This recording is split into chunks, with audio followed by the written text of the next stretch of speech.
오늘 말씀은 사도 바울이 고린도 교회에게 아주 단호하게 권면하는 말씀입니다. 13절 말씀 보시면 밖에 있는 사람들은 하나님이 판단하시려니와 이 악한 사람은 너희 중에서 쫓으라 얘기합니다. 죄를 짓고 악을 행하며 하나님의 영광을 가리우고 교회에 문제를 일으키는 사람은 쫓으라는 거예요. 자, 여러분, 이 말씀을 여러분은 어떻게 들으십니까? 이게 성경 말씀이니까 성경 말씀으로 듣다 보면 잘못 현실성이 없는 말씀인 것처럼 우리가 생각하기 쉽습니다. 그런데 여러분 한번 생각해 보십시오. 만일 교회에서 어떤 성도님을 쫓는다고 하면 여러분 어떻게 생각하시겠습니까? 여러분은 교회를 어떤 곳이라고 생각하세요? 교회라면 사람들 전도하고 그리고 죄를 짓고 실수하고 연약한 사람들 용납하고 그런 곳이 교회가 아니겠습니까? 그런데 그런 교회가 사람을 내쫓으면 되겠습니까? 안 되겠습니까? 안 될 것만 같다는 거죠. 여러분, 사람을 내쫓는 교회 들어본 적이 있으십니까? 거의 못 들어보셨을 거예요. 자, 그런데 오늘 말씀을 보니까 바울은 고린도 교회에게 권면하는데요. 아주 강력하게 권면하는데 뭐라고요? 사람을 내쫓으라고 하는 거예요. 왜 사도 바울은 이렇게 무섭게 일반적이지 않은 이런 말씀을 전하고 있느냐?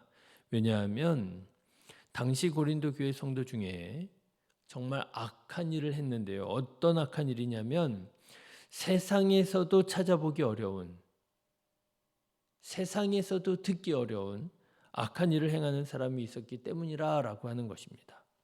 1절 말씀을 한번 보십시오. 같이 읽어보실까요? 너희 중에 심지어 음행이 있다함을 들으니 그러는 행은 이방인 중에서도 없는 것이라 누가 그 아버지의 아내를 취하였다 하는도다. 고린도 교회 성도 중에요. 아버지의 아내를 취한 사람이 있었다라고 하는 거예요. 여러분, 있을 수 있는 일이겠습니까? 여기에서 말하는 아버지의 아내는 친어머니가 아니라요. 새어머니나 아마 아버지의 첩을 의미하는 것으로 보입니다. 그럼에도 불구하고 있을 수 없는 일이죠. 구약적인 관점에서 말하자면 아버지의 아내를 취하는 것은 아버지에게 반기를 드는 것입니다. 다윗의 아들 압살롬이 반기를 일으켜서 예루살렘을 차지했을 때 어떤 일을 해요? 아버지의 아내를 취하잖아요. 그게 아주 노골적으로 내가 이제 아버지의 자리를 차지했다라고 하는 반역의 의미예요. 그런데 이런 있을 수 없는 폐륜이 어디에서 일어났느냐? 교회 가운데에서 성도들 중에서 일어나게 되었다라고 하는 거예요. 그러니 사도 바울의 마음이 얼마나 참담했겠습니까? 교회가 어떤 곳이어야 되겠습니까? 세상에 비치고 소금의 역할을 감당해서 하나님의 영광을 드러내고 이 땅에 하나님의 나라를 세워야 할 교회가 하나님의 영광을 가리우고 있었으니 그런데 그 교회가 다른 교회도 아닌 어떤 교회예요? 사도 바울이 가서 고난 중에도 핍박 중에도 복음을 전해서 그래서 교회를 세운 자기 자신이 직접 개척한 교회에서 이런 일이 일어나고 있었으니 사도 바울의 마음은 정말 너무나도 속상하고 또 하나님 앞에 송구하고 그랬을 것이라고 하는 거죠. 여러분, 바라기는 세상에서도 들을 수 없는 죄악들이 교회 안에 신앙이라고 하는 이름으로 틈타지 않도록 여러분 기도해 주시기를 주님의 이름으로 부탁합니다. 이게 너무 당연하잖아요. 말도 안 되잖아요. 에이, 그런 일이 있을 수 있겠느냐고. 근데 여러분 그렇지 않아요. 여러분 성경 들고 다니고 성경을 열심히 읽고 공부한다고 하는 이단들 보십시오. 말도 안 되는 일들이 하나님의 이름으로, 성경의 이름으로 지금 이루어지고 있잖아요. 기도하셔야 됩니다. 진리의 말씀이 진리로 선포되어지고 하나님의 영광을 드러내는 데 이루어질 수 있도록 우리가 한 마음으로 하나님의 말씀을 따라 살아가야 될 것입니다. 자, 그런데 이것도 심각한 문제예요. 그죠? 세상에서도 들을 수 없는 악한 일이 교회 안에서 일어난다. 이것도 심각한 문제예요. 그래서 사도 바울이 무섭게, 엄하게, 단호하게 권면합니다. 교회에서 내쫓으라고 하는 거예요. 그런데 오늘 말씀을 보면 사실 고린도 교회에는 이것보다도 더 큰 문제가 있었습니다. 여러분, 그보다 더 큰 문제 무엇일까요? 폐륜적인, 세상에서도 들을 수 없는 그런 악한 일이 교회 안에서 일어나가지고요. 이거 어떻게 할 수가 없는, 정신 차릴 수가 없는 그런 중에 있는데, 그보다 더 큰 문제, 어떤 문제일까요? 그 문제는요, 이런 악한 일이 일어났는데도 불구하고 고린도 교회는 그 악한 일을 치리할 힘이나 능력이 없었다라고 하는 문제예요. 자, 여러분 2절의 말씀을 한번 보십시오. 같이 읽어보실까요? 그리하고도 너희가 오히려 교만하여져서 어찌하여 통한이 여기지 아니하고 그 일 행한 자를 너희 중에서 쫓아내지 아니하였느냐. 여러분, 이것이 더 큰 문제인 줄로 믿습니다. 여러분 생각해 보십시오. 사람은 잘못할 수 있습니다. 그렇죠? 완벽할 수가 없어요. 실수할 수 있습니다. 실수했는데도 끊어버리고요. 실수했는데도 내쫓아 버리면은요. 그러면은 뭐 나만 할 사람이 어디에 있겠어요? 교회에 있을 사람은 아무도 없습니다. 말 한마디 실수한 거 가지고 감정 조절 못 해가지고 욱한 거 가지고 정확하게 알지 못하고 한 말 가지고 한 행동 가지고 그 사람들을 다 정죄하기 시작하면 교회 안에 남아날 사람이 없을 거예요. 사람은 실수할 수 있어요. 그러면 여러분 어떻게 해야 됩니까? 사람이 실수했을 때 교회가 가르쳐야지요. 그렇죠? 교회가 가르치고 교회가 권면하고 그러면 안 됩니다. 그거 아닙니다. 그거 잘못 알고 계시는 것입니다. 이렇게 하셔야 됩니다. 그래야 하나님께서 영광을 받으시는 것이고 이것이 우리 주님께서 보여주신 방법이고 길이 아니겠습니까? 교회에서 가르쳐야지요. 교회에서 알려줘야지요. 그래서 깨닫게 해서 돌이켜서 주님께로 돌아오게 해야지요. 그런데 고린도 교회는 어떤 상황에 있었느냐? 잘못을 했는데 이 사람이 잘못한 줄도 모르고 있었더라는 거예요. 2절 말씀을 다시 보십시오. 교만하여져서 죄를 지었는데 악한 일을 했는데도 불구하고 그 교회 성도들은 아무렇지도 않았다는 거예요. 오히려 교만해졌다는 거예요.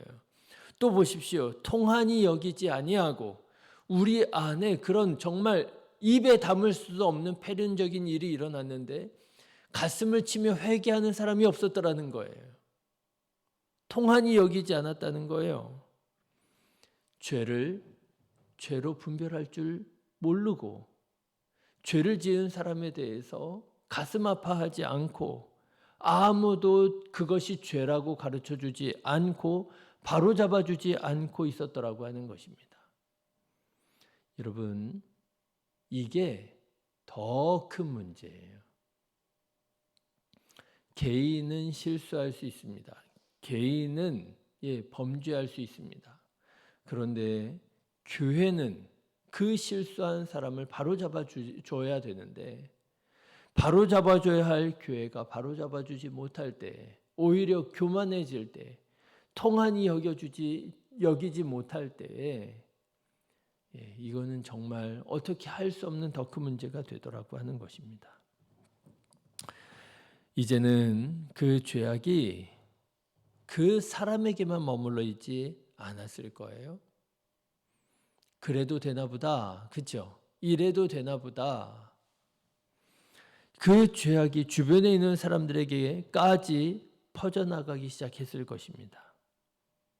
아마도 이렇게 되는 데에는 한 가지 이유가 있었을 것 같아요. 오늘 말씀을 묵상하면서 제가 이렇게 깨닫게 되는 것이 왜 고린도 교회가 이렇게 했을까? 이렇게밖에 못했을까? 생각해 봤는데요. 관계 때문이 아닐까 싶더라고요. 그렇지 않습니까, 여러분? 교회로 모여서 함께 신앙생활 했던 사람이에요. 그런데 그 사람이 죄를 지었어요. 범죄했어요. 그때 야, 너 그거 죄야. 그러면 안 돼. 말하기가 쉽지 않습니다. 왜요? 관계 때문에요. 관계가 깨어질까 봐요. 그 사람 잃어버릴까 봐요. 예, 알고 지낸 지 수년이 흘렀는데 어떻게 그 관계를 깨뜨린답니까? 깨뜨리기가 싫은 거예요. 그 말하기가 쉽지가 않은 거죠. 그래서 그 관계를 통해서 뭐가 확산이 돼요? 죄가 확산이 되더라고 하는 거예요. 사실은 우리의 관계가 하나님의 은혜가 되어야 되고요. 관계를 통해서 하나님의 사랑이 흘러가야 되는데요. 그 관계를 통해서 죄악들이 흘러가고 그래서 교회 안에 죄가 확산되고 전염되기 시작했을 것이라고 하는 거죠. 사도 바울은 무섭게 꾸짖으며 권면합니다. 9절 말씀을 한번 보실까요? 내가 너희에게 쓴 편지에 음행하는 자들을 사귀지 말라 하였거니와. 예, 비록 힘들지만 그 관계가 끊어버리는 것이 쉽지 않지만 그럼에도 불구하고 사도 바울은 권면합니다. 음행하는 자들과 사귀지 말라. 너희 안에 있는 죄를 확산시키지 말라는 거 아니겠습니까? 11절 말씀도 보십시오. 이제 내가 너희에게 쓴 것은 만일 어떤 형제라 일컫는 자가 음행하거나 탐욕을 부리거나 우상숭배를 하거나 모욕하거나 술 취하거나 속여 빼앗거든 어떻게 해요? 사귀지도 말고 그런 자와는 함께 먹지도 말라 함이라. 뭐 하지 말라는 거예요? 관계를 맺지 말라는 거예요. 그 죄악을 더 이상 확산시키지 말라는 거예요. 전염당하지 말라는 거예요. 그리고 극단적으로 말하는 겁니다. 극이 13절 말씀이에요. 이 악한 사람은 너희 중에서 내쫓으라 말하는 거예요. 그렇습니다, 여러분. 우리 안에 하나님께서 보실 때 슬퍼하실 만한 죄악이 있다면 여러분 우리는 그 죄악을 끊어버려야 됩니다. 그런데 그것이 다만 내 안의 죄가 아니라 우리 안에 있는 죄라고 한다면 여러분 비록 힘들고 어려울지라도 그 죄악이 더 이상 확산되지 않도록 권면할 줄 알아야 되고요. 그러지 말라고 분별할 줄 알아야 되고요. 사랑하는 마음으로 그 사람을 돌아올 수 있도록 기도해 줘야 될 줄로 믿습니다. 네, 저는 오늘 말씀을 묵상하면서 과연 우리 교회는 이렇게 음행하는 자들을 내쫓을 수 있는 분별력이 있는 교회인가 묻지 않을 수가 없었어요. 우리 안에 이렇게 세상에서는 들을 수도 없는 그런 죄악이 혹시라도 있을 때라면 그 사람에게 정말 사랑하는 마음으로 그러면 안 된다고 정말 진리로 가르쳐 줄 수 있는 그런 용기 있는 사람이 있는가 묻지 않을 수가 없었어요.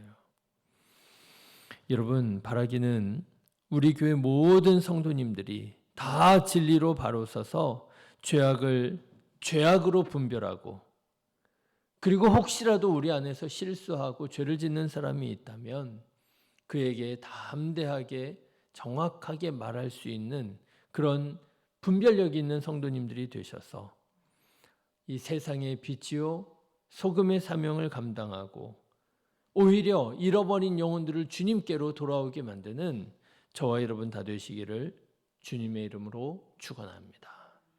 기도하겠습니다.